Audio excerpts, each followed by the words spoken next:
እህቴ ምን ነው ተኝተሻል? ወንድሜ ምን ነው ተኝተሃል? እንድትተኙ እየተሰራባችሁ ነው። እናንተ ተኝታችኋል። ማን ነው አዚም ያደረገብን? ብዙዎቻችን ዋጋችንን ግን አላወቅነው። ለጸሎት እጅህን ከዘረጋ ስንት ጊዜ ሆነ? እስቲ የገዛውን ውዳሴ ማርያም ከጸለይ ከፍተህ እንኳን መመልከት ከጀመር የገዛውን መጽሐፍ ቅዱስ ካነበብክ ስንት ጊዜ አልፈዋል? ውስጥ ገብተሽ ማስቀደሱን ካቆምሽ ስንት ጊዜ ሆኖሻል? ጸልይ ስትባል ቤተክርስቲያን ቀልድ ይመስላል። ስገር ስትባል ቤተክርስቲያን ቀልድ ይመስላል። ይሄው ሳይንስ ተጠጋግቶ ፋስቲንግ የሚለውን ሐሳብ ስለ ጾም የሚጾም ሰው ጤነኛ እንደሆነ ሳይንስ እየተናገረ የተጻፈልን ሰባቱን አጽዋማት ግን አጠነቅቅም። አንተ በዚህ እንኳን እንተዛዘባለን። ይሄ ግን የግዴታ ጾም ነው። ለመጾም ሞክሮሽ ምን ተጠቀምክ? አሁን ጠዋት ተነስተህ ውጠህ ምን አገኘሽ? ወዛሽ? በልተንም አንወዛ ተቀብተን አንወዛ። እግዚአብሔር ሳይያዝ ምን ትርፋለ? የእናቴ ልጅ እግዚአብሔርን ካልያዝክ እንደ እግዚአብሔር ሐሳብ መኖር ካልጀመር እንኳን ትርፍ ዋናህን መጣል ትጀምራለህ። ከእግዚአብሔር ሐሳብ መኮብለት ስትጀምሩ መርከብ የተባለው ሕይወታችሁን መርከብ የተባለው ጤንነታችሁን የሚያናጋ ነፋስ ይነሳል። ወደ ተሻለው ጌታ ወደ ታመነው ንጉሥ ወደ መድኃኔዓለም አዳራሽ ወደ ሰማይ እናንጋጥ። ወደ ሰማይ ያየ ሰው መልስ አለው። ተነስተን ብናለቅስ መፍትሄው ነው። እህቴ እግዚአብሔር አይጥልሽም፣ አይዞሽ። ወንድሜ እግዚአብሔር አይጥልህም። ሰው ሊገፈትር ይችላል። አንተ መሬት ሳትነካ እግዚአብሔር ይደግፍሃል። እንባችንን የሚያብስልን በታመመን ጊዜም አልጋ አንጥፎ የሚያስታምመን መድኃኔዓለም ብቻ ነው። የምንማማርበት የትምህርታችን ርዕስ የምናደርገው በትንቢተ ዮናስ ምዕራፍ 4 ቁጥር 11 ላይ ያለውን መለኮታዊ ሐሳብ በማንሳት ነው። ቃሉ እለ ይፈለጡ ጸጋሞሙ እሜማኖሙ፣ ግራቸውን ከቀኛቸው ያለዩ ይላል። እስቲ ከኔ ጋር በሉ፣ ግራቸውን በሉ፣ ከቀኛቸው ያለዩ። ምን ነው ድምጻችሁ አነሰ? ምሳል በላችሁ? እራት ጋብዛችኋለሁ። እስቲ ወንድሞቼ እናንተ በሉ፣ ግራቸውን በሉ፣ ከቀኛቸው ያለዩ። እስቲ እህቶቼ እናንተ ብለጧቸው፣ ግራቸውን። ጎበዞች እናንተ ግን ድምጽ ታቅቦ ነው ማለት ነው። ግራቸውን ከቀኛቸው ያለዩ። የዚህ ቃል ተናጋሪ የሁላችን አስገኚ ፈጣሪ ዓለማት መጋቢ ዓለማት አሃዚ ዓለማት ኩሉ ሆዝ ውስተ እዲሁ የተባለለት ዓለማትን ፈጥሮ የሚገዛ ቅድመ ዓለም የነበረ በቅድምና ያለ የሁላችን አባት እግዚአብሔር የተናገረው ቃል ነው። ቃሉን ደግሞ እግዚአብሔር ያስተላለፈለት የእግዚአብሔር እንደራሴ የነበረው ነብይ እግዚአብሔር ዮናስ ከእግዚአብሔር የተቀበለው ቃል ነው። ዮናስ ማለት የቃሉ ትርጉም ርግብ ማለት ነው። የዋህ ማለት ነው። ዮናስ ማለት ምን ማለት ነው? እስቲ የዋህ ማለት ነው በሉ። ጨካኞቹ በስተዋልና የዋሆችን እግዚአብሔር ያብዛልን። የማይራሩ በስተዋልና የሚራራውን ዮናስን እግዚአብሔር ያስነሳልን። እንዲህ ብሎ ይጀምራል። ትንቢተ ዮናስ ምዕራፍ 1 ቁጥር 1 ጀምራችሁ ስታነቡ የእግዚአብሔር ቃል የማቃል ወደ አማቴ ልጅ ወደ ዮናስ መጣ ይላል። የእግዚአብሔር ቃል ከስብራት ይጠግናል። የእግዚአብሔር ቃል ከሐዘን ያጽናናል። የእግዚአብሔር ቃል እንባችንን ያብሳል። የእግዚአብሔር ቃል ወደ አማቴ ልጅ ወደ ዮናስ መጣ ይላል። እግዚአብሔር ዮናስን ተናገረው።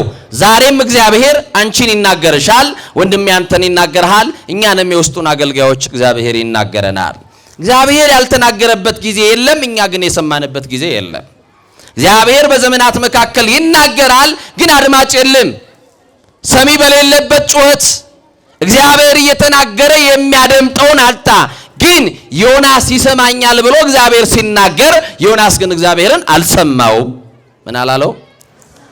ምንድነው እግዚአብሔር የተናገረው? የእግዚአብሔር ቃል ወደ ዮናስ ሲመጣ ምንድነው ሐሳቡ ስትሉ ቁጥር 2 ላይ እንደዚህ ይላል፣ ተነስተህ አለው። እስቲ በሉ ይሄንን ቃል ተነስተህ በሉ።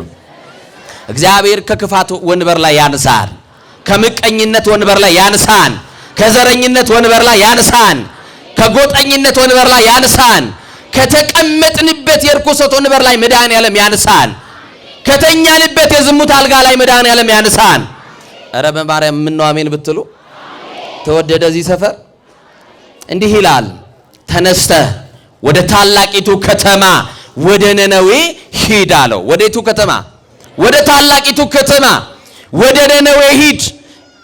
ለምንድነው ነነዌ የሚሄደው? በታላቂቷ ከተማስ ምንድነው የሚሰራው ካልን እግዚአብሔር መልሱን አስቀመጠ። ምን አለ? ክፋታቸው በፊቴ ወጥቷልና ለነሱ ሄደ ስበክ አለ። አሁን ዮናስን ያስነሳልናል እግዚአብሔር።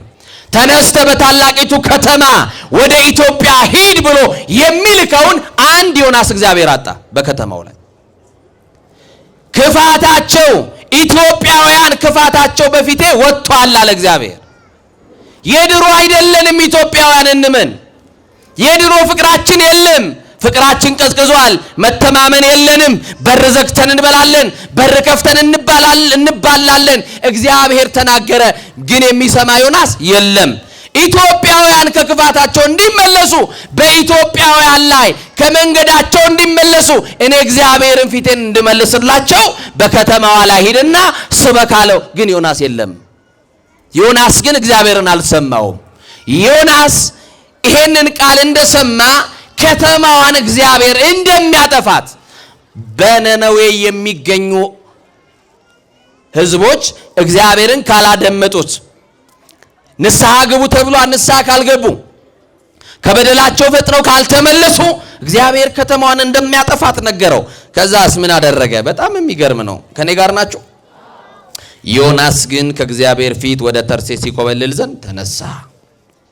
ከማጋ አያሳዝንም? ዮናስ ከእግዚአብሔር ፊት ይኮበልል ዘንድ ወደ ተርሴስ ተነሳ አለ። ብዙዎቻችን ወደ ተርሴስ ኮብልለናል። ከማን? ከእግዚአብሔር ፊት። ግን የእግዚአብሔር ልጆች እንዴት ቻለው ዮናስ ከእግዚአብሔር ፊት መኮብለልንስ? እንዴትስ ይቻላል? በምዕራብ ቢሄድ እግዚአብሔር በዛ አለ፣ በምስራቅ ቢሄድ እግዚአብሔር አለ፣ በአራቱም አቅጣጫ እግዚአብሔር አለ። ወደ ሰማይ ቢወጣ እግዚአብሔር በዛ አለ፣ ወደ ጥልቁም ቢወርድ እግዚአብሔር በዛ አለ። ዮናስ ግን ከእግዚአብሔር ሐሳብ ኮበለለ። ዛሬ ድምፁን ያልሰማችሁ ዮናሶች፣ ከእግዚአብሔር ሐሳብ የኮበለላችሁ ሐሳቦች፣ በራሳችሁ ፍልስፍና በራሳችሁ መንገድ የምትጓዙ ዮናሶች እግዚአብሔርን ስሙት። በውስጡም ያለነው አገልጋዮች እግዚአብሔርን እንስማው። እግዚአብሔርን መስማት ከጀመርን በሕይወት እንቆያለን። ቃሉ ይሰማችኋል? ምናልባት ማይክራፎኑ በጣም የተዋጠ ነው። እኔ ራሱ መልሼ እየሰማሁት አይደለም። እግዚአብሔር ከሁላችን ጋር ይሁን። እንግዲህ ምንም ማድረግ አልችልም። የኔ አልማዝ ደግሞ በጣም ደክሟል፣ ጩኸት በዝቶበት እና እንደ ድሮ ቴፕ እንግዲህ መታ መታ እያደረጋችሁኝም ቢሆን ትሰማላችሁ እንጂ እግዚአብሔር ከሁላችን ጋር ይሁን። ዮናስ ግን ከእግዚአብሔር ፊት ወደ ተርሴስ ይኮበልል ዘንድ ተነሳ፣ ወደ ኢዮጴም ወረደ ይለናል። ወዴት ወረደ? እግዚአብሔርን አለመስማት ይውላችሁ የመጀመሪያው ኪሳራ። ወደ ኢዮጴ ወረደ። ከዛስ አንድ መርከብ አገኘና ዮናስ እግዚአብሔርን አልታዘዝ ብሎት እግዚአብሔርን አልሰማ ብሎ በዛሽ ከተማ ያሉ ከ120 ሺህ ለሚበልጡ እስራኤላውያን ለሕዝበ እስራኤል የእግዚአብሔር ሕዝቦች በከተማ ይኖራሉ። ከጥፋታቸው እንዲመለሱ እግዚአብሔር ነገረው። ግን አልሄድም አለ፣ አልታዘዝም አለ። ሕዝቡ ይዳኑ ብሎ ምክንያት ቢያደርገው ዮናስ ግን ከእግዚአብሔር ፊት ኮበለለ። መርከብ አገኘና ዋጋ ከፍሎ ገንዘብ ከፍሎ በመርከብ ውስጥ ተሳፈረና ሄደ ይላል። ዋጋ ከፍሎ ገባ፣ ዋጋውን ግን አጣ። ብዙዎቻችን ዋጋችንን ግን አላወቅነውም። ዮናስ ከእግዚአብሔር ፊት ኮበለለ፣ በመርከብ ውስጥ ገባ፣ ጉዞ ጀመረ። እየሰማችሁ ነው? ከእግዚአብሔር ሐሳብ መኮብለል ስትጀምሩ ቤታችሁ ላይ የነገር እሳት ይነሳል። ከእግዚአብሔር ሐሳብ ስትኮበልሉ ትዳራችሁ ላይ የወሬ ነፋስ ይነሳል። መርከብ የተባለችው ቤታችሁን የምትገለብጥ ነፋስ፣ መርከብ የተባለው ትዳራችሁን የሚገለብጥ ነፋስ፣ መርከብ የተባለው ንግዳችሁን፣ መርከብ የተባለው ሕይወታችሁን፣ መርከብ የተባለው ጤንነታችሁን የሚያናጋ ነፋስ ይነሳል። አውሎና ወጀብ ባለባት ባህር ላይ መርከቧን አገኘና ገንዘብ ከፍሎ ከእግዚአብሔር ሐሳብ ብሸሽ ይሻላል ብሎ ምርጫው የራሱን ማዳመጥ ሆነና ራሱን አዳመጠ። እግዚአብሔርን ተወና መርከብ ውስጥ ገባ። ዮናስ ጥቂት መርከብ ውስጥ እንደገባ የመርከቢቱ የውስጠኛው ክፍል ውስጥ እንደደረሰ አንቀላፋ። ዮናስ ምን አለ? መርከቢቱ ግን ልትሰበር ቀረበች። መርከብ የተባለችው ሀገራችን ኢትዮጵያ ናት። መርከብ የተባለችው ቤተክርስቲያናችን ናት። እግዚአብሔር እየተናገረባት የተኙ ዮናሶች አሉባት። ዮናስ እስካለቃ ድረስ መርከቢቱ መናወጥ አታቆምም። ቤተክርስቲያናችን ሰላም እንድትሆን የተኙ ዮናሶች ይነሱልን። አገራችን ሰላም እንድትሆን ከተፈለገ ያንቀላፉ ዮናሶች ይነሱና ወደ እግዚአብሔር ይጣሩልን። እነሱ እስካልተነሱ ድረስ እኛ ብንጮ ምንም ዋጋ የለውም። የተኛው አንዱ ዮናስ ነው። የተበጠበጠችው ግን መርከብ ብዙ ነፍሳት የነበረባት መርከብ ናት። መርከቢቱ ሰላም እንድትሆን መርከብ የተባለችው ሀገራችን፣ መርከብ የተባለው ቤታችን፣ መርከብ የተባለው ትዳራችሁ። አሁን ሰላም አላችሁ። እናት ከልጇ ጋር ደህና ናት። ትደማመጣላችሁ፣ ተስማማላችሁ። ባል የሚናገረው ለሚስት ይጥማል። ሚስት የምትናገረውን ባል ያዳምጣታል ወይ ከተባለ አይ መደማመጡማ የለም። ለምን? የተነሳ የወሬ ነፋስ አለ፣ ያለ መስማማት ነፋስ፣ ያለ መደማመጥ ነፋስ አለ። መርከባችሁን ሊገለብጥ እያወዛወዛት ነው። መርከበኞቹ ፈሩ። ምክንያቱም መርከቧ ልትሰበር ቀረበች። እግዚአብሔር የሌለበት ቤት እንደማይጸና ሁሉ እግዚአብሔር የሌለበት መርከብም ሰላም አጣች። አገራችን ሰላም ያጣችውም እንዲሁ ነው። ከእግዚአብሔር ሐሳብ ኮብልለን እንደ እግዚአብሔር እንደተጻፈው ቃል መኖር አቅቶን፣ ንስሐ መግባት አቅቶን፣ ከእግዚአብሔር ጋር መታረቅ አቅቶን ይሄው መርከቧ እየተናወጠች ነው። የእግዚአብሔር ልጆች ዮናስ ይሄ ሁሉ ነገር በመርከቡ ሲሆን እሱ አያውቅም፣ ተኝቷል። ማን ይቀስቅስልን? ይሄው ትውልዱ ያለቅሳል። ስደት ሆኗል፣ ጦርነት ሆኗል፣ መከራ ሆኗል፣ እልቂት ሆኗል።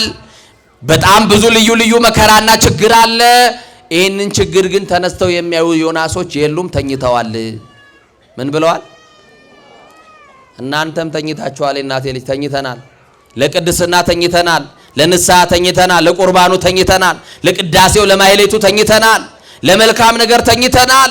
እያንዳንዳችን የነቃ ነው ለክፋት ነው። ካልጣልን እንቅልፍ ማይወስደን፣ ለክፋት ተወዳዳሪ የሌለን ክፎች ሆነናል። ማን ይማረን? አልጋ ያልያዝን በሽተኞች ነን። ማን ይማረን? ሆስፒታል ያልገባን በሽተኞች ነን። ሥላሴ ይማረን።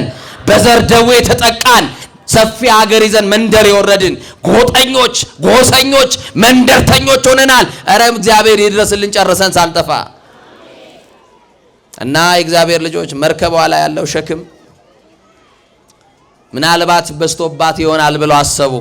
ዮናስ እንደተኛ ነው፣ እንዳንቀላፋ ነው። ልንጠፋ ነው አሉ። ምን ልንለው? ኢትዮጵያውያኖች ጨርሰን ሳንጠፋ ወደ እግዚአብሔር እንለምን። ተነስተን ብናለቅስ መፍትሄው ነው። መፍትሄ ወደ ነገስታት አይደለም፣ ወደ መኳንንት አይደለም፣ ወደ መሳፍንት አይደለም፣ ወደ ባለስልጣናት አይደለም እናለቅሰው፣ ወደ ተሻለው ጌታ፣ ወደ ታመነው ንጉስ፣ ወደ መድኃኔዓለም አዳራሽ፣ ወደ ሰማይ እናንጋጥ። ወደ ሰማይ ያየ ሰው መልስ አለው። አይናችሁን ከሰው ላይ አንሱ። በሰው የሚታመን የተረገመ ይሁን ይላል። እኛ የሚያድነን ሰው የለም፣ ነፃ የሚያወጣን ሰው የለም፣ የሚፈርድልን ሰው የለም።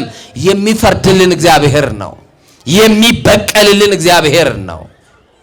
የሚታደገን እንባችንን የሚያብስልን በታመመን ጊዜም አልጋ አንጥፎ የሚያስታምመን መድኃኔዓለም ብቻ ነው።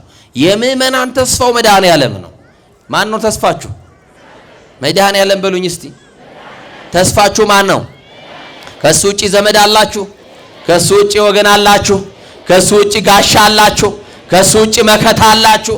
ከሱ ውጪ የምትደገፉት አለ? ከሱ ውጪ የምትተማመኑበት አለ? ማንን አምናችሁ ነው አይናችሁ የምትጨፍኑት? ማንን አምናችሁ ነው አይናችሁ የምትገልጡት? ክብር ለመድኃኔዓለም ይሁን።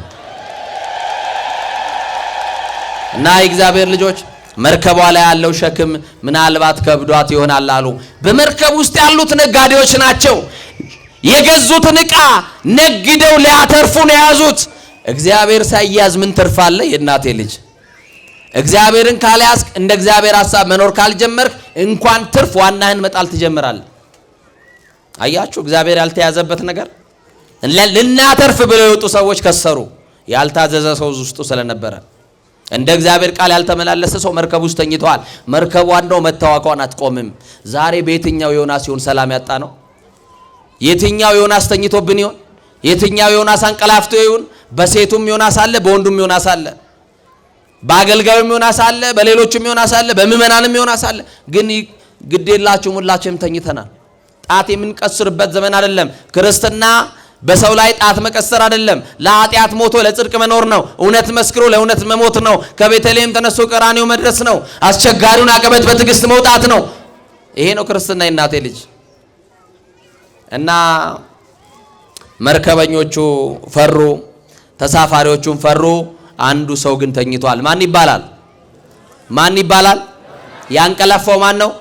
ዮናስ። እንዲህ አሉ፣ ዕቃ ከብዷት ነው፣ ሸቀጥ ከብዷት ነው፣ የያዝነውን ዕቃ እንቀንስላት፣ ወደ ባህር እንጣል አሉና ያላቸውን ዕቃ ወደ ባህር መጣል ጀመሩ። የያዙትን ዕቃ ሁሉ ጣሉ። እግዚአብሔርን ሳትይዝ ምን ይያዛል? ያለህን ትጥላለህ እንጂ። ዕቃቸውን ባህር ውስጥ ጨመሩ፣ ግን መርከቧ አልቀለለላትም። ዮናስ ካልተጣለ በስተቀር መርከቧ ሰላም አታገኝም። መጣል ያለበት ሸቀጥ አይደለም፣ ግዑዙ ነገር አይደለም። ያልታዘዘ ሰው ካለ ይጣል፣ ያልታመነ ሰው ካለ ይጣል፣ እንደ እግዚአብሔር ሐሳብ ያልተመላለሰ እግዚአብሔርን ያልታዘዘ ሰው ካለ ይጣል። እና ዕቃቸውን ጣሉ። ዕቃቸውን ጥለው በቃ አሁን ሰላም ይሆናል ብለው ሲጠብቁ እንደውም ማዕበሉ ጨመረ። መርከቧ ልትሰበር ቀረበች። ደነገጡ፣ ጮሁ፣ አለቀሱ። መርከበኛው ካፕቴን ወደ ውስጥ ሲመጣ የተኛ ሰው አገኘ። ደነገጠና ኧረ ያንቀላፋ ሰው አለ። ሞት ከቦት አንቀላፋለ። በሞት ቀጠና ውስጥ ሆነ፣ በሞት መንደር ውስጥ ሆነ ተተኛለ። ጠላት ከቦት አንቀላፋለ። ተነስታ አትጸልይ። አያችሁ፣ ፉከራችን ሁሉ ማህበራዊ ሚዲያ ላይ የኛ ጀግንነት የሚታየው፣ ስድባችንም ነቀፌታችንም የሚታየው ይሄዎችኛዋ ላይ። ከዛ ያለፈ እኮ የለም። አማኑኤል ምስክሬ 1200 ኪሎ ሜትር በረሃ ሄጄ አገለግላለሁ፣ እንደው ባትሄድባቸው ይሻላል ብሎ አንድ ልጅ ጻፈብኝ። የሰማችሁኝ ነው አይደል? የሙቀት መጠኑን ብነግራችሁ ሶማሌ ክልል 40 ምናምን ዲግሪ። እንኳን 3 ቀን ለኖርኩት እዛ እድሜ ልካቸው ለኖሩ ሰዎች ሁሉ አዝኜላቸው ነው የወጣሁት። ጋምቤላን አልፈን ሱዳን በረሃ ኝኛንግ የሚባል ሀገር ድረስ ሄደን ወንጌል እንሰብካለን። ኧረ ባትሄዱባቸው ይላሉ። ይኸው ዛሬ ምእመኑን ካህናቱን ከምእመናን ልብ ለመለየት፣ አባቶችን ከልጆቻቸው ልብ ለማውጣት እየተሰራ ያለው ነገር ከባድ ነው ወገኖች። ወቁ የተኙ ዮናሶች ድጋሚ እንዳትነቁ እንድትተኙ እየተሰራባችሁ ነው። እናንተ ተኝታችኋል። የሰማችሁኝ ነው አይደል? ዓለም እንደው እኛ እናውቀዋለን፣ ግድ የለም ለኛ። የሰማችሁኝ ነው አይደል?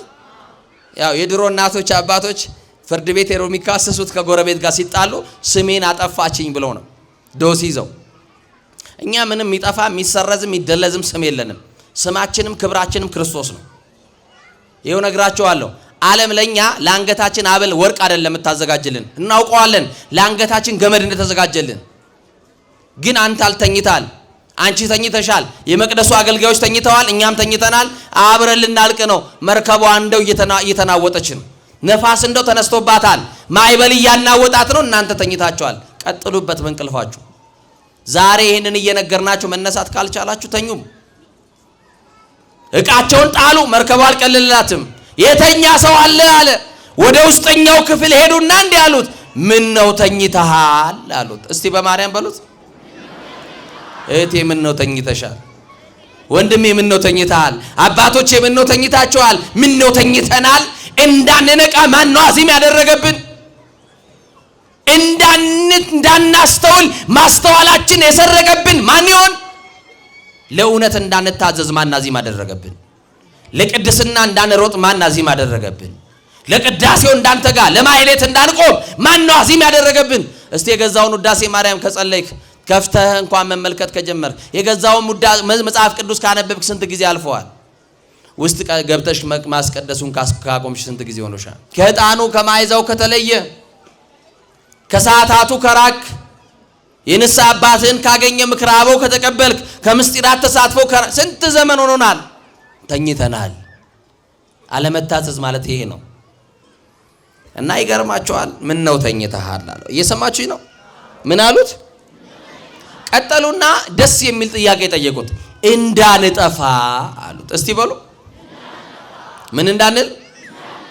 እግዚአብሔር ያስበን እንደሆነ በሉ እስቲ። ተነስተህ አምላክህን ጥራ አሉት።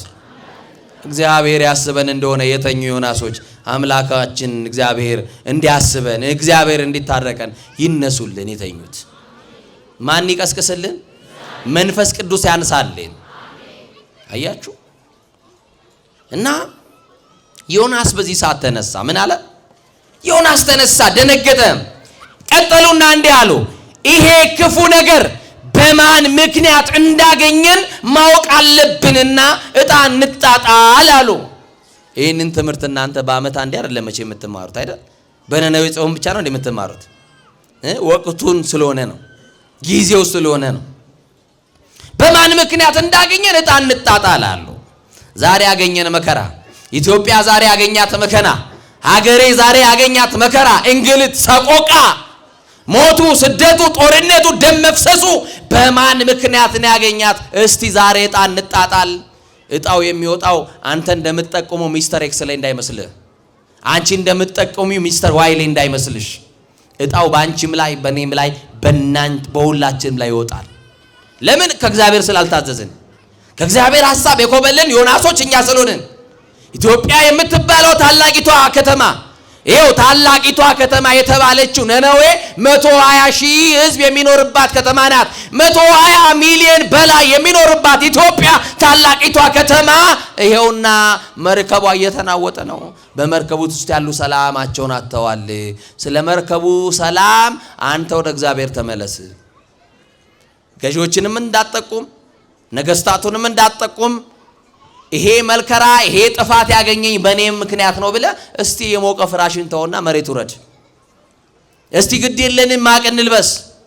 እስቲ ግድ የለንም ራሳችንን ወደ በእግዚአብሔር ፊት ለፊት እናዋርድ፣ እንጣል። እንደ ቅዱስ ዳዊት አንተን ብቻ በደልኩ አለ እኮ ዳዊት፣ በፊትህም ክፉ ስራ ሰራሁ አለ። አያችሁ፣ አሁን ኃጢአተኝነት ተሰምቶን ወደ ቤት እንሄዳለን። ራሳችንን አጽድቀን በጽድቅ ወንበር ላይ ኮፈሰን ካልተመለስን በስተቀር እና ዕጣው ሲወጣ በዮናስ ላይ ወጣ። በማን ላይ ወጣ? ባልታዘዘው ላይ ወጣ። እግዚአብሔርን አልሰማም ባለው ሰው ላይ ወጣ። ከዛ በኋላ ግራ ተጋቡ። ጥያቄ መጠየቅ ጀመሩ። ማነህ አሉት። ምንድነህ? ስራስ ምንድነው? ከወዴትስ መጣ? ይሄስ መከራ እንዴት እንዳገኘህ ማወቅ እንፈልጋለን፣ ንገረን አሉት። የእግዚአብሔር ልጆች ዓለም ጠልቶናል። ደግሜ እነግራቸዋለሁ፣ ዓለም ጠልቶናል። ኦርቶዶክሳዊነትሽ ተጠልቷል። ባለማየትም መሆን ተጠልቷል። የመብርሃን ልጅ ስለሆንክ ተጠልተሃል።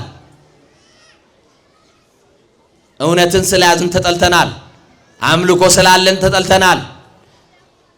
ስብሐተ እግዚአብሔር ያልተለያት ኢትዮጵያ፣ የተሳቱ ቅዱሳን ሀገር ኢትዮጵያ፣ ከሮም መጥተው ለኢትዮጵያ የጸለዩ ቅዱሳን ያሉባት ሀገር የና አቡነ አረጋዊ ሀገር ኢትዮጵያ፣ ከግብጽ መጥተው የጸለዩላት የና አቡነ ገብረ መንፈስ ቅዱስ ሀገር ኢትዮጵያ፣ የና አቡነ አብየ እግዚእ የና አባ ስነ ኢየሱስ ሀገር ኢትዮጵያ፣ የነ ተክለ ሃይማኖት ሀገር ኢትዮጵያ። ኢትዮጵያን ጠልተዋታል። አንተ ተጠልተሃል። ማይተማችን ተጠልተዋል። በዓለም ሂዱ፣ መከራ የሚቀበሉ ኦርቶዶክሳውያን ናቸው። በዓለም ላይ ተመልከቱ፣ ግፍ የሚደርስባቸው ኦርቶዶክሳውያን ናቸው። ለምን ከተባሉ እውነትን ስለያዙ። ምንን ስለያዙ? ዓለም የጠላን ከዓለም ስላልሆንን ነው። እንዳይደንቃችሁ በሰማዕታት ስም ቤተክርስቲያን እየሰራን በጊዮርጊስ፣ በመርቆሪዎስ፣ በፋሲለደስ፣ በቪክቶር፣ በቂርቆስ፣ በሚናስ፣ በአርሴማ ስም ቤተክርስቲያን ሰርተን ሰማዕታትን ብቻ የምንዘክር ሳይሆን የሰማዕታት ልጆች ነን ብቻ ብለን የምንፎክር ሳይሆን በእኛም ዘመን ሰማዕትነት ካለ አያልፈንም። የሰማችሁ ይኖር በሞቱ በኩል ክርስቶስን ለመምሰል የተዘጋጀን ሰዎች ነን። ዓለም አያስደነግጠንም። የነገስታት ዛቻና ፉከራም አያስደነግጠንም። የሚደርስብን ግፍና መከራም አያስደነግጠንም። ለምን ከተባልን ለቅዱሳን ሞት ወደ ክርስቶስ ወደ ተሻለው ሀገር መሄጃ ትራንስፖርት ነው፣ መንገድ ነው፣ መጓጓዣ ነው። እናንተ ግን እንደተኛችሁ ናችሁ። አዲሱን ልብስ አልለበሳችሁም። ለንስሐ የሚገባ ፍሬ አላፈራችሁም። የበደላችሁትን አልካሳችሁም። የቀማችሁትን አልመለሳችሁም። ወንድማችሁን ይቅር አላላችሁም። ዛሬም በቂም በበቀል ነው ያላችሁት። ዛሬም ልባችሁ እንደሻከረ ነው። ሆድና ጀርባ እንደሆናችሁ ነው። ልጅ ከእናቱ ጋር ዛሬም ሰላም አይደለም። ወላጆች ከልጆቻቸው ጋር ሰላም የላቸውም። ይሄው በትዳራችሁ ገብታችሁ መደማመጥ አቅቷችኋል። በትዳር ውስጥ የገባ ውሽማ አለ ታውቃላችሁ? ስልክ የሚባል ውሽማ፣ ቲክቶክ የሚባል ውሽማ። ባል ከቤት ሲመጣ ድሮ የሪሞት ነበር የሚይዘው።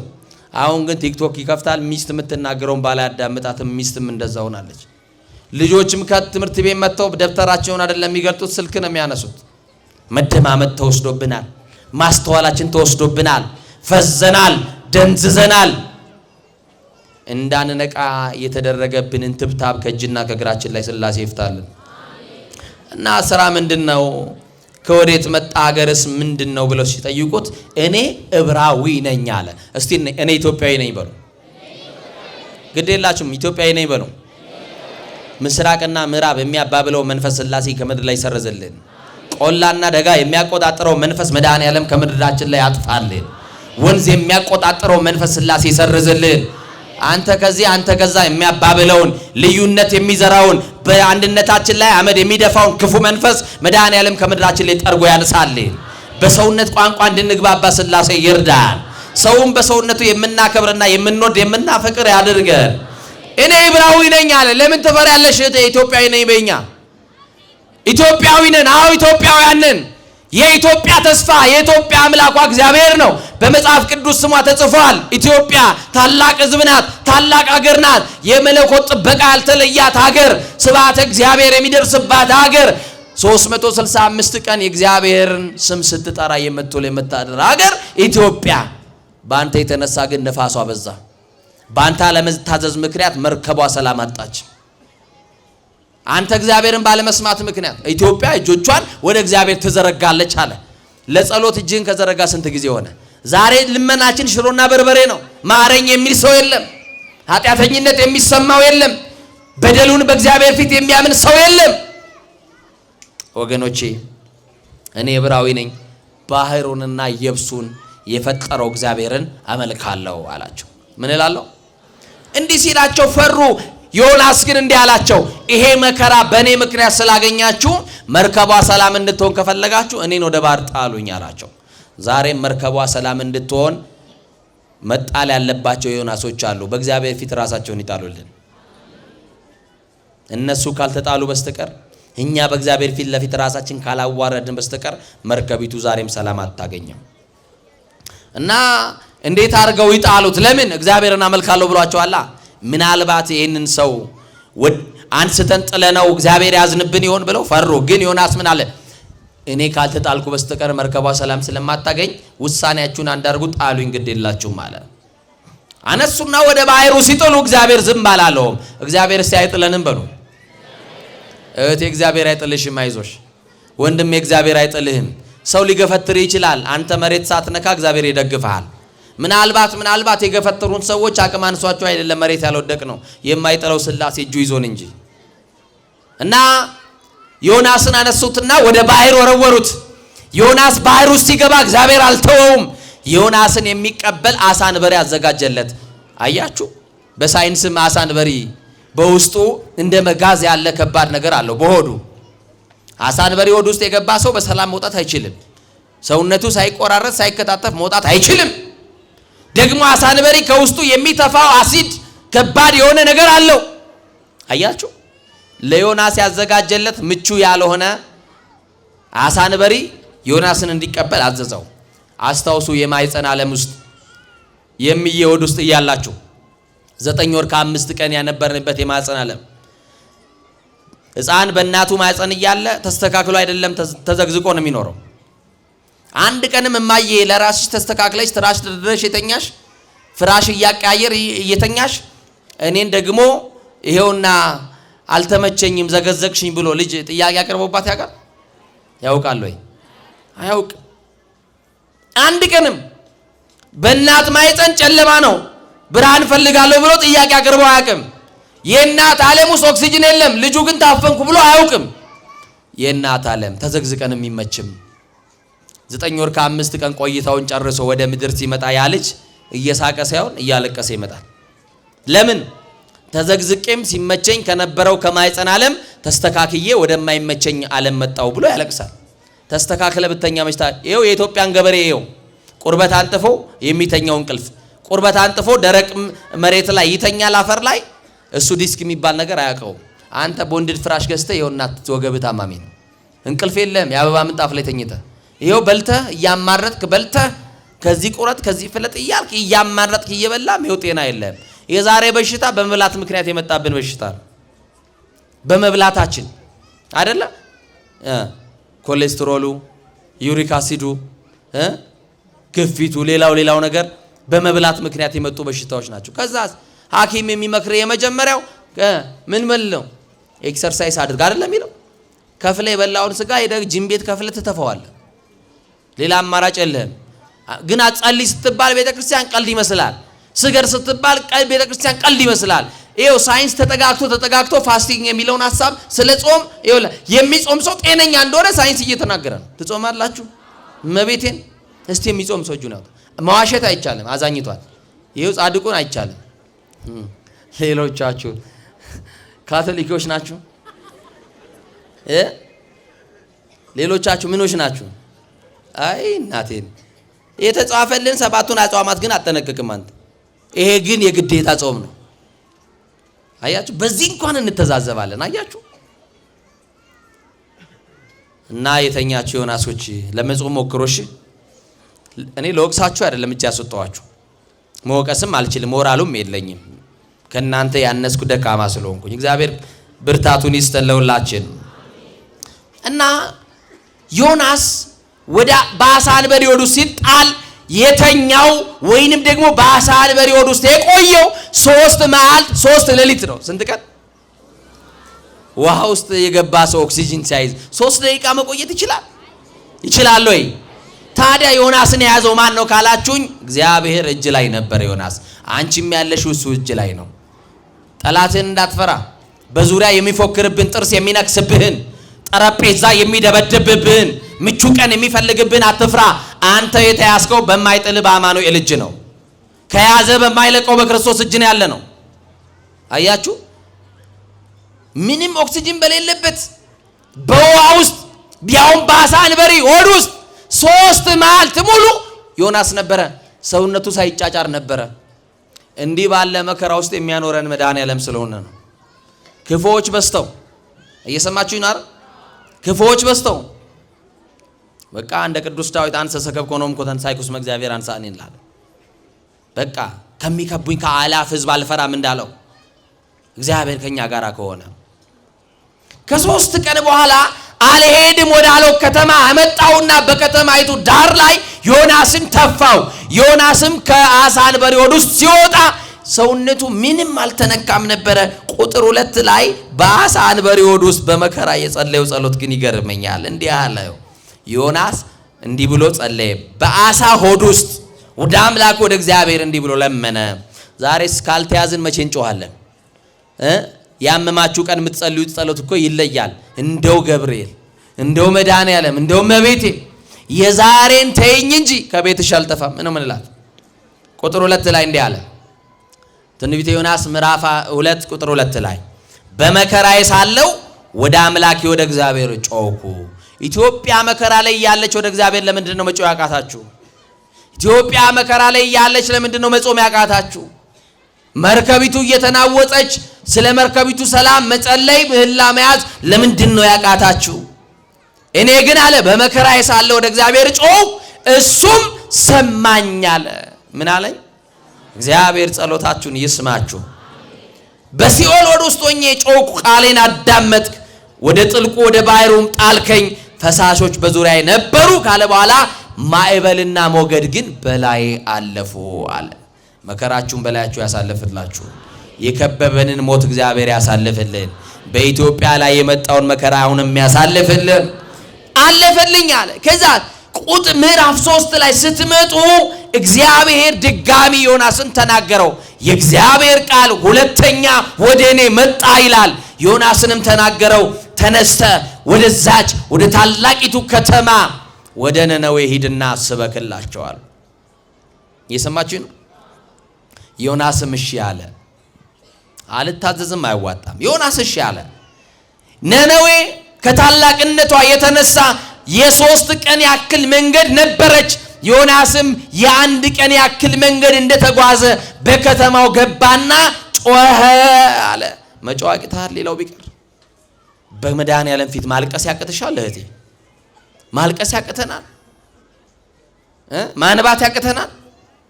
አያችሁ፣ ጮኸ። ከዛስ በከተማው ያለው ሕዝብ ሁሉ ዮናስን ሰማ። ከተማዋ ከ3 ቀን በኋላ ትገለበጣለች። ከተማዋ ትጠፋለች። እግዚአብሔርን አልሰማችሁም። እንደራሳችሁ መንገድ በራሳችሁ ፍልስፍና ተጉዛችኋል። እግዚአብሔር አዝኖባችኋል።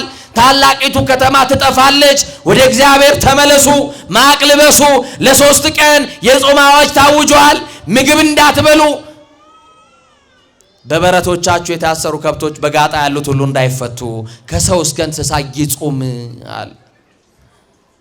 እየሰማችሁ ነው? ምን ተጠቀምክ? አሁን ጠዋት ተነስተህ ውጠህ ምን አገኘሽ? ወዛሽ? በልተንም አንወዛ፣ ተቀብተን አንወዛ። በልተን ይርበናል፣ ጠጥተን ይጠማናል። ይኸው አበባ ምንጣፍ ላይ ተኝተን እንቅልፍ የለን። አያችሁ? እና ንጉሱ ሳይቀር ዮናስን ሰማው። ማን ሳይቀር? ንጉሱ ሳይቀር። እግዚአብሔር ተናግሮናል በነብዩ በኩል ብሎ ንጉሱ እንኳን ከዙፋኑ ወረደ አለ። መውረድ ያቃታቸው ዮናሶች እኮ ያሳዝናሉ። ንጉሱ ሳይቀር ካባዬ ይቅርብኝ የክብር ልብሴን እንካጩ ብሎ የወርቁን ካባ ትቶ ዙፋኑን ትቶ ማቅ ለበሰና መሬት ወደቀ። ባለ ብዙ ምሕረት የሆነው እግዚአብሔርን ለመነ። ኢትዮጵያውያን ተስፋችን እግዚአብሔር ነው። ባለ ብዙ ምሕረት የሆነው እግዚአብሔርን ለምነው። እሱ ባለ ብዙ ምሕረት ነው ስላችሁ ወመኑ መሐሪ ዘከማከ የተባለ እንዳንተ ያለ መሐሪ ማን ነው የተባለ የትዕግስቱ ብዛት ሰፊ የሆነ እስመ ውእቱ ኄር ላይ ለኄራ ነው ላይ ለኩያን እሱ ለክፎችም ለደጎችም ቸር ነው። እስቲ እግዚአብሔር በሉ። ለክፎችም ለደጎችም ቸር ነው። እኛ እኮ መርጠን ነው ደግ የምንሆነው። እኛ መርጠን ነው መልካም የምንሆነው። እግዚአብሔር ግን ለደጎች ብቻ ሳይሆን ለክፎች ምንድነው አለ? ዛልቦ ማት ጻድቆቱ። እግዚአብሔር ጻድቅ ነው፣ ማት የሌለበት፣ ማቱን በምህረት የሚመልስ ይቅርታው የሚፈጥን። አሁን ወደዚህ ቤት መጣችኋል። አባ ጊዮርጊስ ዘጋስጫ እንደዚህ ይላል። አንድ ሰው ይላል፣ የሰማችሁኝ ነው። ወደ ወፍጮ ቤት ሲገባ ዱቄት ሳይነካው የሚወጣ አለ? ብናኝ የሆነ ዱቄት እንኳን ሳይነካው የሚወጣ የለም። ወደ እግዚአብሔር ቤትም የመጣ የእግዚአብሔር ምሕረት ሳያገኘው አይወጣም። ወደ ማን የመጣ? ወደ ማን የጸለየ? ወደ ማን የለመነ? ወደ እግዚአብሔር። ሁላችንም ዛሬ የእግዚአብሔር ምሕረቱ። አንድ አባት አንድ መጽሐፋቸው ላይ ምን ብለው ጽፈዋል መሰላችሁ? የሰው ልጅ ይላሉ። እስቲ በሉ የእግዚአብሔር የምህረቱ ጥገኛ ነው። አያችሁ? የምህረቱን ያስጠጋል። ለዚህ ነው መዝሙረኛው ቅዱስ ዳዊት ምን ይላል? እኔ ግን በምህረት ብዛት ወደ ቤት እገባለሁ ይላል። በምን ብዛት?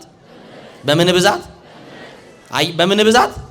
በጣም ምህረቱ ብዙ እንደሆነ ሲናገር ደግሞ መዝሙር 135 ላይ ግነዩ ለእግዚአብሔር እስመ ለዓለም ምህረቱ ቸር ነውና ይላል። ምህረቱ ለዘላለም ነውና። ምህረቱ ለዘላለም የሆነ ማ ብቻ ነው? ማን ብቻ ነው? እግዚአብሔር ብቻ ነው። ዮናስ በከተማዋ ላይ ሰበከ።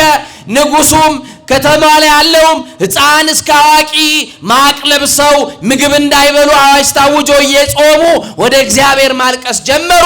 ዮናስ ግን ከከተማዋ ዳር ላይ ከተማዋን ያጠፋታልስ አያጠፋትም የሚለውን ለማየት ተቀመጠ።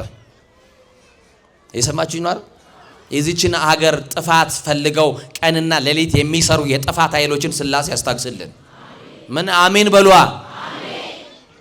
እና በቃ ዮናስ ትጠፋለች ወይንስ አትጠፋም? ለምን ከ3 ቀን በኋላ ከተማዋ ትጠፋለች ብሎኛል። እግዚአብሔር ተጸጽቶ ከተማዋን ይቅር ይላታል ወይንስ እግዚአብሔር ያጠፋታል ብሎ ዳር ላይ ቆመን ዮናስ።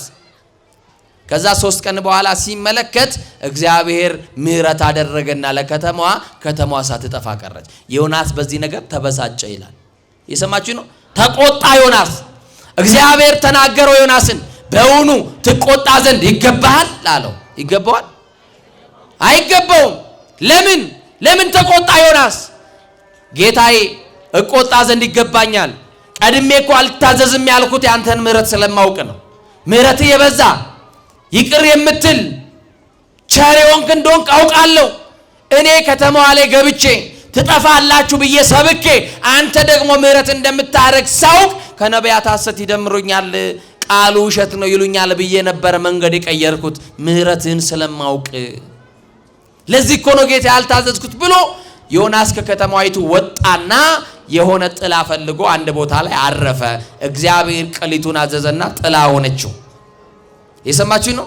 ዮናስ ያችን ቅል ጥላ ስለሆነችው ተደሰተና ከጥላዋ ስር በታች አረፈ። ነጋ። ምሽት ሲሆን አንድ ትል መጣችና ቅሊቱን መታቻት እስክትደርቅ ድረስ። ዮናስ በነጋ ሰዓት ፀሐይ ሲወጣ አናቱን ፀሐይ መታውና ሰውነቱ ዛለ። ቅሊቱ ስለደረቀች በዛ የተነሳ ተበሳጨ። እግዚአብሔር አሁንም ተናገረው፣ ዮናስ በእውኑ ትቆጣ ዘንድ ይገባሃል ሲለው ከሕይወት ሞት ይሻለኛል ብሎ ተቆጣ። ለምን ተበሳጨ ዮናስ? አንተ ላልደከምክባት፣ አንተ ላልተከልካት፣ አንተ ላላበቀልካት ለዚች ቅል ጠዋት በቅላ ማታ ለጠፋች አዝነሃል። እኔ ግን አለ እግዚአብሔር ቀኛቸውን ከግራቸው ላለዩ እለይፈለጡ ጸጋሞሙ እሜማኖሙ ግራቸውን ከቀኛቸው ያለዩ 120,000 በላይ ህዝቦች የሚኖሩባትን ነነዌን እንዴት አላዝንላትም አለ። አያችሁ የዮናስ ሐዘን ለቅሊቷ ጥላ ለሆነችው ላላበቀላት ላልደከመባት ይሄ ሁሉ ህዝብ ይሄ ሁሉ ወጣት ይሄ ሁሉ ህፃናት እንደ ቅጠል ሲረግፉ ለትውልዱ ያራሩ ዮናሶች ተነስቶ ማልቀስ ያልቻሉ ዮናሶች ተነስቶ ማንባስ ያልቻሉ ዮናሶች ግራቸውን ከቀኛቸው ያለዩ። በነገራችን ላይ ህፃናት ጫማ ልበሱ ብትሏቸው ቀኙን ሌት ነው የሚለብሱት። አቤት ግራውን ለምን ያደርጉታል? ለቀኝ። ለምን? አንተ ልክ አይደለም ያረከው ይሄ በዚህ ነው ብላችሁ እናንተ ነው የምታስተካክሉት፣ ገና የማስተዋል ደረጃ ላይ ስላልሆኑ። ግራ የተባለው ኃጢአት ነው፣ ቀኙ ደግሞ ጽድቅ ነው። የእናቴ ልጅ ተምታታብን፣ ጽድቁም አልሆነልም ደግሞ ኃጢአቱም አልሆነልንም። አንድ እግራችን ቤተክርስቲያን ነው፣ ሌላኛው እግራችን ደግሞ ዓለም ላይ ነው ያለው። በአንድ ጆሮአችን መዝሙር እንሰማለን፣ በሌላኛው ዘፈን እንሰማለን። እንቀድሳለን፣ አልተቀደስንም። እንሰብካለን፣ እንሰብከውን ህይወት አንኖርም። እንዘምራለን፣ የዝማሬ ህይወት የለንም። እንደ ቅዱስ ዳዊትም እንደ ዝራም አልተባረክንም። ውሉ ጠፋብን፣ ቀኝና ግራችንን አለየንም። ትምህርታችን ጨርሰናል። እግዚአብሔር ከሁላችን ጋር ይሁን። አቆየዋችሁ። እኔ አርፍጄ ሌት ካመር ነኝ። በጣም አርፍጄ ነው የመጣሁት። ቅድም ይቅርታ አልጠየቅኳችሁም፣ ይቅርታ አድርጉልኝ። ዘፈኑ መዝሙሩም ያምረናል። ግራቸውን ከምን ያለዩ አለ? ከምን አለ? ይኸውላችሁ ቀኝና ግራ ብሎ መጽሐፍ ቅዱስ ያስቀምጣል። እስቲ ቀኝና ግራ በሉ። በቀኝ ያሉትን ጻድቃንን በቀኝ ይመስላቸዋል፣ ኃጥአንን ደግሞ በግራ። ኃጥአንን በበግ ይመስላቸዋል፣ ኃጥአንን በፍየል ይመስላቸዋል፣ ጻድቃንን ደግሞ በምን ይመስላቸዋል? በፍየል። ለምንድን ነው ቀኝና ግራ ብሎ በግና ፍየል ያለው ካላችሁኝ፣ በግ ሀፍረተ ስጋዋን በላቷ ተሸፍናለች። ፍየል ሀፍረተ ስጋዋ የተገለጠ ነው፣ በላቷ አትከድነውም። ኃጥአን ኃጢአታቸውን በንስሐ አይሸፍኑም። በግ ደግሞ ሀፍረተ ስጋዋን በላቷ እንደምትሸፍን ሁሉ ጻድቃን ኃጢአታቸውን በንስሐ ይሸፍናሉ። አሜሃ ዕለት ያቁመን ነብየማን። በዛን ዕለት በቀኝ ያቁመን። በቀኝ የቆሙትን ክርስቶስ ለፍርድ ሲመጣ ምን ተገበርኪ አይቴ ነበርኪ በሚልበት ሰዓት በቀኝ ያሉትን ንዑሃ በየብሩካኑ ለአቡዬ ይላቸዋል። እናንተ የአባቴ ብሩካኖች ዓለም ሳይፈጠር ያዘጋጀውላችሁን መንግስቴን ውረሱ ነው ይላቸዋል። በፍየል የተመሰሉትን ወይም በግራ የተቀመጡትን የቆሙትን ምን ይላቸዋል? ሆሩ ወምኔ ከኔ ወግዱልኝ፣ አላውቃችሁም። ቤተክርስቲያንን አልሰማችሁም፣ መጻሕፍትን አቃላችሁ፣ መምህራንን ንቃችኋል። ስለዚህ በዓለም ላይ ተድላ ደስታን አድርጋችኋል፣ ከኔ ፊት ኮብልላችኋል፣ አላውቃችሁም። ሂዱ ለሰይጣንና ለመልእክተኞቹ በተዘጋጀላቸው በገሃነመ እሳት ሂዱ ይላቸዋል፣ ይፈርድባቸዋል ይላል። አንድ የእግዚአብሔር ምሕረትን እንዳወራ ብቻ ፍቀዱልኝ። የማንም ምሕረት? የማንም ምሕረት? ይሄንን ነገር ስላችሁ የእግዚአብሔር ምሕረት ካላወቅን ካልተረዳን አጉል ነው። ሴትየዋ ከአንድ ልጇ ጋር ትኖራለች። ከማን አልኳችሁ? ከአንድ ልጇ እና ይሄ ልጅ ጠዋት እናቱን ይረዳል፣ ያገለግላል። አንድ እናት ከልጇ ጋር ብቻ ትኖራለች ከተባለ ለሁለት ነገር ነው። የመጀመሪያው ባሏን ከተፋታች፣ ሁለተኛው ባሏ ከሞተባት። እውነት አሰት ከነዚህ ከሁለት ውስጥ አይወጣም። እና ያለ አባት የምታሳድገው ልጇ ነው። እሷ ሳትጠግብ ልጇን ታጠግባለች። እሷ የተቀደደ ሰፍታ ለራሷ ስትለብስ አዲስ ለልጇ ትገዛለች። እናቶቻችሁ እንዲህ ያሉ የልጅነት መልካቸውን አጥተው አሳድገዋችሁ እጭ አላቀልሽም እያላችሁ ቤተክርስቲያን የምትመጡ አገልጋዮች ካላችሁ ከስራችኋል። ዮናስ እግዚአብሔርን አልታዘዘውም እንዳልኳችሁ እናታችሁን አባታችሁን ካልታዘዛችሁ እናንተም ዮናሶች ናችሁ ከእግዚአብሔር ፊት የኮበለላችሁ። እና ልክ ሰንበት ሲሆን ወደ አንድ ትልቅ ገዳም ይዛው ትሄዳለች። በዛ ገዳም ውስጥ ከአስሩ ማዕረጋት የደረሱ የበቁ አባት አባ ዳንኤል የሚባሉ አባት በገዳም ውስጥ አሉ። እና እኚህ አባት ከተሰጣቸው ጸጋ አንደኛው የሰው ሁሉ በደልና ኃጢአት እግዚአብሔር ገልጦ ይነግራቸው ነበር። የሰማችሁኝ አይደል?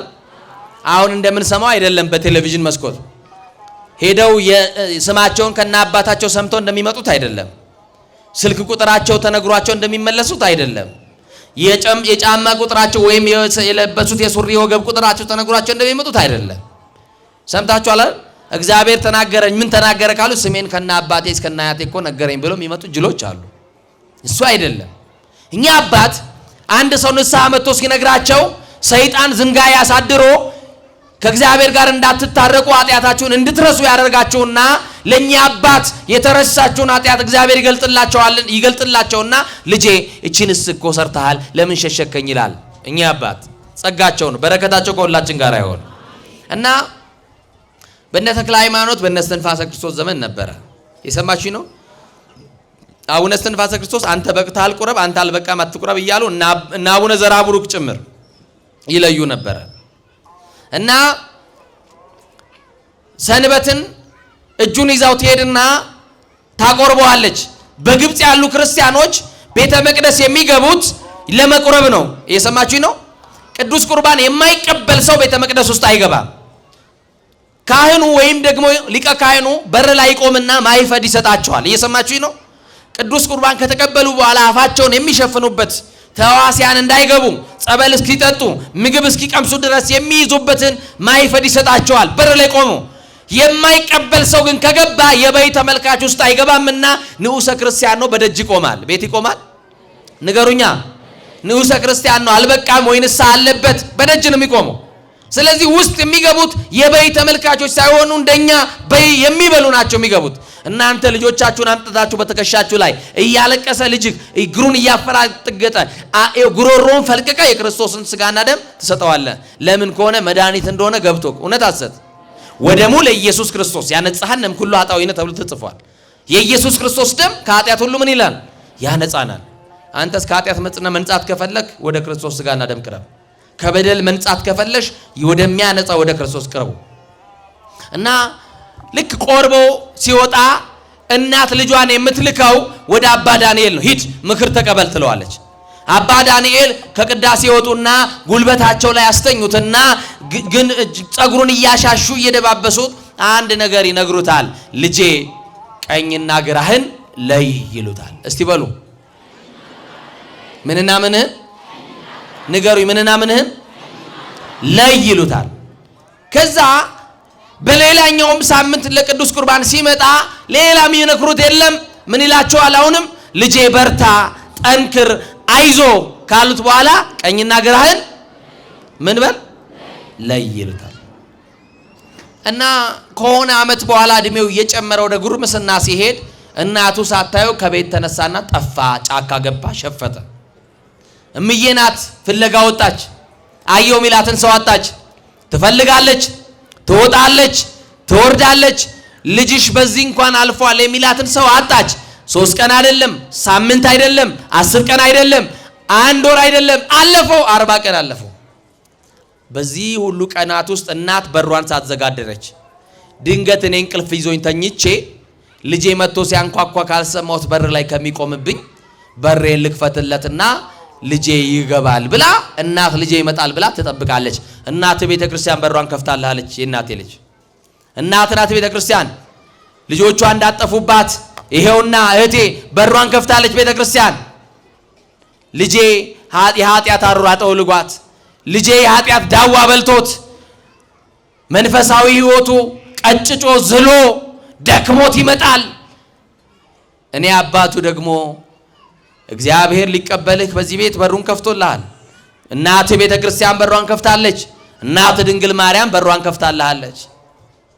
እና እናት እያለቀሰች እህል በአፏ ሳይዞር ከሰው በታች ሆና ያሳደገችውን ለሱ ብላ ስንት መከራ ያየችበትን የልጅነት መልኳን ያጣችበትን ልጇን አታ በሰቀቀና ወንድሞቼ ይቅር በሉኝና እናታችሁን ከቤት እንደው ኳስ አለ ዛሬ ትንሽ አመሻለሁ ብላችሁ ስትወጡ ኳሱ ካለቀ በኋላ 1 2 3 4 ነው የምትሉት ነው 4 5 6 ነው እንደው እንበልትሉና ከጓደኞቻችሁ ጋር የሆነች ቦታ ላይ ጎራ ትላላችሁ።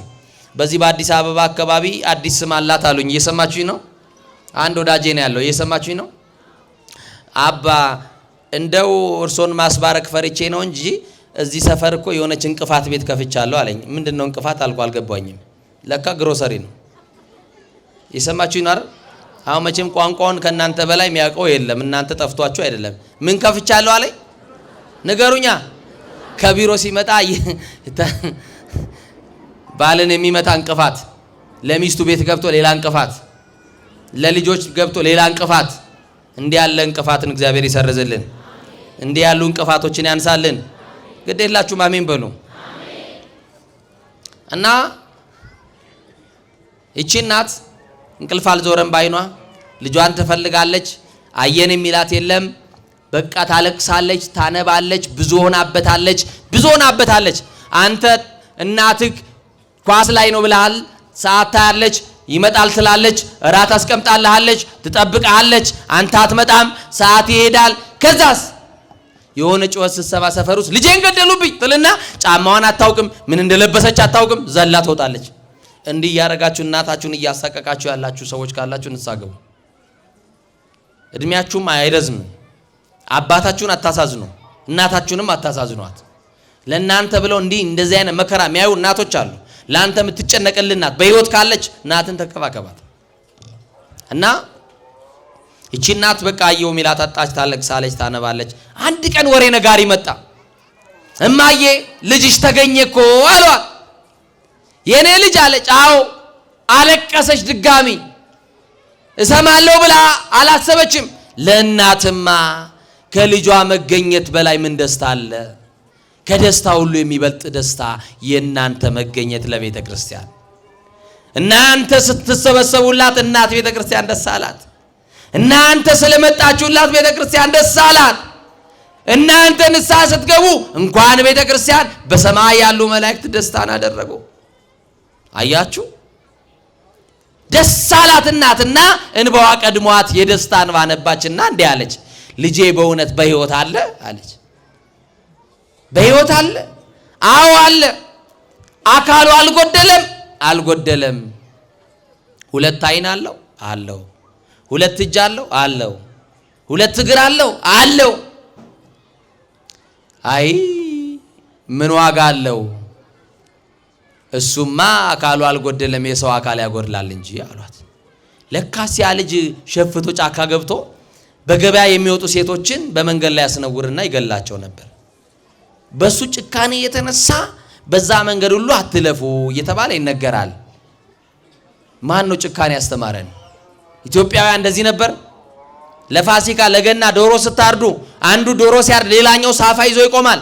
የዶሮን እንኳን ጣርና እንኳን መከራ ላለማየት እንዲህ አይነት ደጎች ነበርን። ዛሬ ወገን አርደን አጋድመን በቢላ የምናርድ ክፎች የሆነ ነው። ማን አስተምሮን ነው?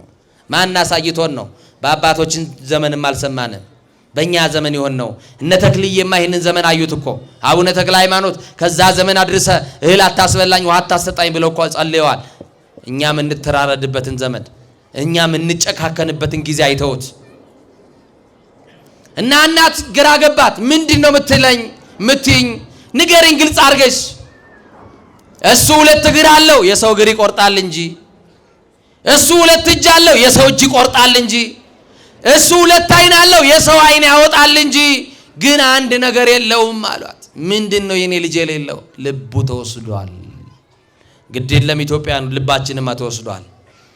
የሚያፈቅረው ልባችን፣ የሚወደው ልባችን፣ ሰውን ሁሉ የሚወደው ልባችን፣ ሰው የማይለየው ልባችን፣ ሰው የሚያፈቅረው ልባችን፣ እንስፍስፍ የሆነው ሰውነት ተወስዶብናል። ቅንነት ተወስዶብሃል። የዋህነት ተወስዶብሃል። ደግነትን ተቀምጣል። መልካምነትን ተቀምጣል። ልብህ ደና አይደለም። ልቡ የለም አሏት። ልቡ ከሌለማ ምን አለ የሰውዬ? እና እናት ምን አለች? እኔ ልጄን ፈልገዋለሁ አለች። ምን ፈልገዋለሁ? እናታችሁ ቤተክርስቲያን ትፈልጋቸዋለች እንዳትጠፉባት። ኧረ ተይ እንዳትሄጂ ጨካኝ ነው ይገልሻል አሏት። ምንም ጨካኝ ቢሆን እናቱን ሲያይራራል ብላ ፍለጋ ወጣች። ጫካ ውስጥ ገባች። ልጄ አበባዬ ያለች ተጣራች።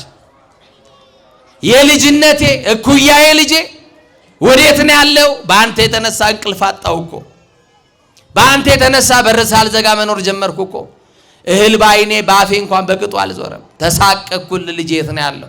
አለው በላይ ልጄ ትላለች። እናት ትጣራለች። ይኸውም እናት ድንግል ማርያም ትጣራለች። አንተ ግን ንስሐ አልገባህም። እናት ቤተክርስቲያን ታለቅሳለች። አንተ ያው ነህ፣ እኛ ያው ነን። ልጄ የት ነው ያለው ስትል ተኝቶ ከነበረበት ተነሳ። ጸጉሩ ጎፍሯል። እጆቹ በሰው ደም ተጨማልቀዋል። የብዙ ሴቶች ደም በእጁ አለ። ጨካኝ ሆኗል። አውሬ መስሏል። ከሰውነት ተራ ወጥቷል። ከዛ በኋላ ወደዛች ሴት ሲመለከት እላዩ ላይ ያደረው አጋንንት እናቱ መሆኗን አስረሳው። ኢትዮጵያውያን እንዴት ያለው አጋንንት ቢያድርብን ነው ታዲያ ወንድማችን መሆኑን የረሳ ነው? እንዴት ያለው አጋንንት ቢያድርብን ነው ዛሬ እርስ በርስ የምንተራረደው?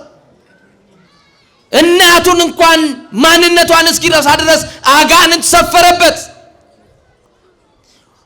ልክ የሆነች ውብ ሴት አስመስሎ እያሳየው እሷ እጅ ዘርግታ ልጄ እኔ ነኝ እያለች ልትቀበለው ስትሄድ ሌሎቹን ሴቶች እንደሚያደርገው ከመሬት ጣላት። እናቱ ቀጠለና እናቱን ማስነወር ሲጀምር እናቱ ግን እንዲህ አለች፣ ልጄ ወደህ አይደለም አውቃለሁ፣ አይምሮህ ህሊናን ስተሃል አውቃለሁ፣ ልብህ ተወስዶብህ ነው። እኔ እኮ እናትህ ነኝ። ታስታውሳለህ ልጅ ሆነ ቅዱስ ቁርባን አብረን ስንቀበል እዛ ገዳም ሄደን ታስታውሳለህ ልጄ አባ ዳንኤል የነገሩን ግራህን ከቀኝህ ምን በል ለይ ብለውክ ነበረ። ዛሬ ተምታታብህ የኔ ልጅ። እኔ እኮ የቀኙን ነበር ያስተማርኩ ያሳየው። አባም የመከሩ እኮ ይህንን እንድትለይ ነበረ። ግራውን ከቀኙ ጽድቁ ከኃጢአቱ ተደባለቀብህ የኔ ልጅ። ብርሃን ከጨለማ ተቀላቀለብህ የኔ ልጅ። እኔ እኮ እናትህ ነኝ እንዲህ ለምን ታረጋለህ ትለዋለች። እሱ ግን ያስነውራታል። ልክ አስነውሯት ሲነሳ ሌሎችን ሴቶች እንደሚገድል እናቱን ገደላት። ነፍሷ ከስጋዋ ሲለይ እላዩ ላይ የነበረው አጋንንት ሄደለት። የምትፈልገውን አድርጎ አጋንንት መልሶ ይከሳል። የሚፈልገውን ነገር ባንተ ላይ አድሮ አሰርቶ አንተ ማትረባ ይልሃል አጋንንት።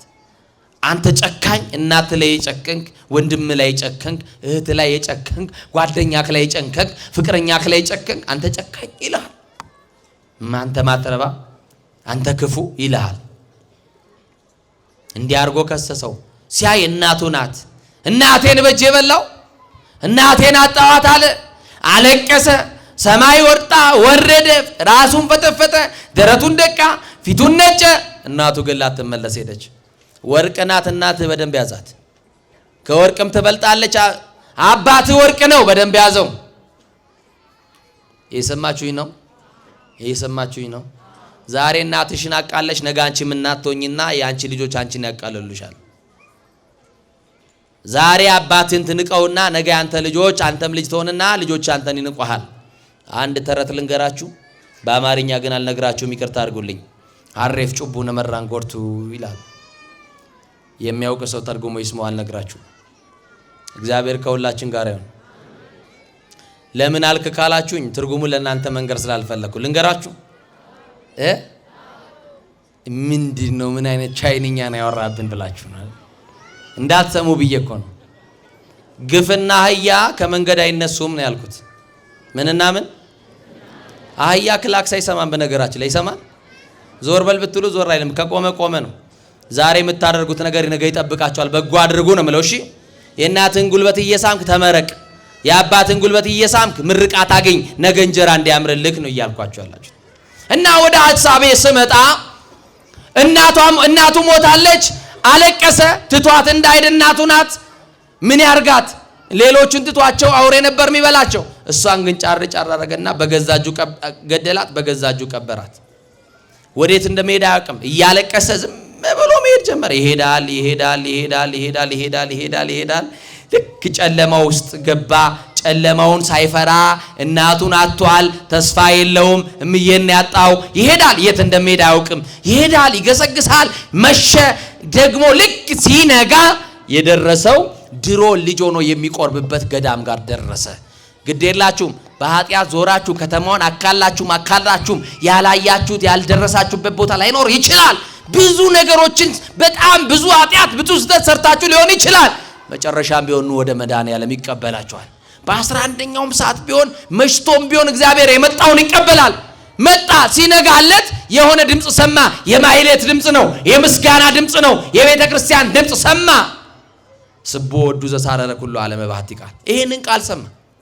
ሲሰማ ሕፃን ሆኜ ከእናቴ ጋር ሲሄድ ይሄንን ቃል ነበር የምሰማው። ዝም አለና እያለቀሰ ወደዛ ገዳም መምጣት ጀመረ።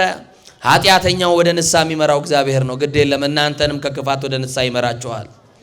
ከክፋት ወደ በጎነት ይምራል። ከዓለም ወደ መቅደሱ ይምራል። ወደ ቅድስናው ይምራል። ወደ ሥጋው ደሙ ይምራል። እየመራ መጣውና አባ ዳንኤል በርቀት ሲያዩት እናቱን የገደለ ሰው ወደኔ መጣ ብሎ እግዚአብሔር ገልጦላቸው አለቀሱለት።